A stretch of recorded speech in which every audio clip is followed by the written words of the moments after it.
We have new information about the alleged abduction of a 3-month-old from Newport News. The suspect appeared before a judge for the first time today. 20-year-old Tykira Reed faces several charges, including abduction. She's accused of taking 3-month-old Jariah Cherry from Newport News yesterday. Police arrested her in Chesterfield County last night. That's where she's currently being held.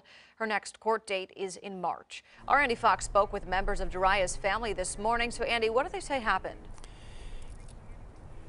Well, I'm also going to fill you in on what happened in court after I fill you in with what happened here. But we're standing in front of the apartment. It's number J where all of this went down. And what I can tell you is that when we got here, the grandmother and great-grandmother of the 3-month-old were getting in their car to go back to Halifax. Now, this is what they are telling us as they piece it together. What happened yesterday morning. This began with an online babysitting service. May have been going back the interviewing process maybe a month. And apparently yesterday was a trial day for 20-year-old Tykira Reed. We get what happened now from the grandmother and great-grandmother who pieced together what happened out here. JoJo was here just because it was a trial run, so he was in, letting her do her duties. And when she blocked Jakia, that's when Jakia got worried and called JoJo and told him to come out the room and go in the front and see what was going on. And that's when he came in the front and she was no longer there. Jakia was blocked from the messenger, keeping contact with the girl on Messenger. This is a young girl that's 20 years old.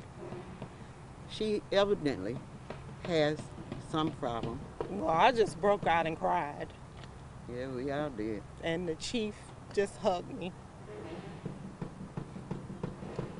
Yeah. You realize, thank God, he's okay. It's emotional. What is the emotion for you? I'm just overjoyed right now. I'm just glad he's been saved. Now, we can tell you that 20-year-old Tykira Reed was in a court in the Richmond area. She was charged with abducting the 3-month-old from Newport News. Reed has also been charged with, and I'm just running down the official charges, with removing a serial number from a vehicle, larceny of a license plate, obstruction of justice, and her next court date is in March. But thankfully, the 3-month-old safe and sound in the arms of his mother. They are still in Chesterfield, and they are still in the hospital, still going over some observations of the young child. Thank God the 3-month-old is alive. That's the latest from Newport News. I'm Andy Fox, 10 on your side.